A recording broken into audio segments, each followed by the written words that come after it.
আজ জানাবো অদ্ভুত এক গাছের গল্প। 1500 বছর পুরাতন সে গাছ বেঁচে আছে আজও। বিস্ময়কর এই গাছটি 1500 বছর আগে রাসূল সাল্লাল্লাহু আলাইহি ওয়াসাল্লামের সাক্ষাৎপ্রাপ্ত বেঁচে থাকা একমাত্র সাহাবী গাছ। পৃথিবীতে এত পুরনো কোনো গাছ এখনো বেঁচে আছে তা বিশ্বাসযোগ্য না হলেও কিন্তু সত্যি। সাহাবী গাছ এমনই একটি গাছ যে গাছটি অবিশ্বাস্যভাবে শতবর্গ কিলোমিটার জুড়ে মরুভূমিতে গত 1500 বছর ধরে দাঁড়িয়ে আছে। গাছটি দেখতেও ভীষণ সুন্দর। মরুভূমির রুক্ষ পরিবেশের কারণে জন্ম থেকেই গাছটি ছিল পাতাহীন শুকনো, কিন্তু একসময় আল্লাহর হুকুমে গাছটি সবুজ পাতায় ভরে ওঠে এবং আজ পর্যন্ত গাছটি সবুজ শ্যামল অবস্থায় দাঁড়িয়ে আছে।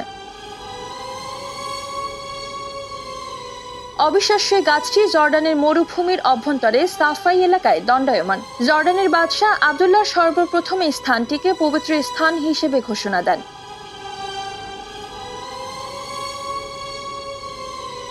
582 খ্রিস্টাব্দের সর্বশ্রেষ্ঠ মানব হযরত মুহাম্মদ সাল্লাল্লাহু আলাইহি ওয়াসাল্লামের বয়স তখন 12 বছর। তিনি তার চাচা আবু তালিবের সঙ্গে বাণিজ্য উপলক্ষে মক্কা থেকে তৎকালীন শাম বা সিরিয়ার উদ্দেশ্যে যাত্রা করেন। যাত্রাপথে তারা সিরিয়ার অদূরে জর্ডানে এসে উপস্থিত হন। জর্ডানের সেই এলাকাটি ছিল শত শত মাইল ব্যাপী বিস্তৃত উত্তপ্ত বালুকাময় এক মরুভূমি। মুহাম্মদ সাল্লাল্লাহু আলাইহি ওয়াসাল্লাম এবং তার চাচা আবু তালিব মরুভূমি পাড়ি দেওয়ার সময় ক্লান্ত হয়ে পড়েন।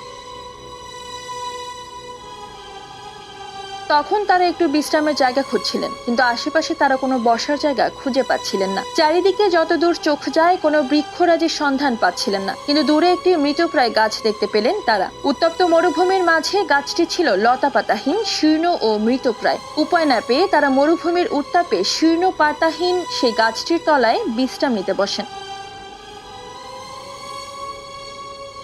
মুহাম্মদ সাল্লাল্লাহু আলাইহি ওয়াসাল্লাম তার চাচাকে নিয়ে যখন গাছের তলে বসেছিলেন, তখন তাদের ছায়া দিতে আল্লাহর নির্দেশে মৃতপ্রায় গাছটি সজীব হয়ে ওঠে এবং গাছটির সমস্ত ডালপালা সবুজ পাতায় ভরে যায়। সেই গাছটি বর্তমানে সাহাবী গাছ নামে পরিচিত। এই ঘটনা দূরে দাঁড়িয়ে জার্জিস ওরফে বুহাইরা নামে একজন খ্রিস্টান পাদ্রী সবকিছু দেখেছিলেন। আবু তালিব মুহাম্মদ সাল্লাল্লাহু আলাইহি ওয়াসাল্লামকে নিয়ে পাদ্রীর কাছে গেলে তিনি বলেন, আমি কোনোদিন এই গাছের নিচে কাউকে বসতে দেখিনি। গাছটি সবুজ লতা পাতায় ভরা এবং সতেজ ও সবুজ। আশ্চর্যের বিষয় এই যে গাছটি যেখানে অবস্থিত তেমন মরুদ্যানে কোনো গাছ বেঁচে থাকা সম্ভব নয়। গাছটির আশেপাশের কয়েকশো কিলোমিটার এলাকার মধ্যে আর কোনো গাছ নেই।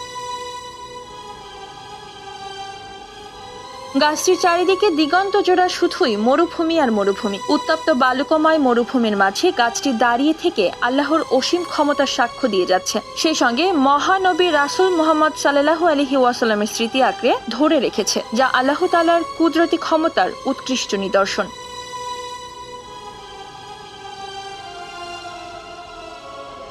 মারিয়া মায়া, নবীন নিউজ, ঢাকা।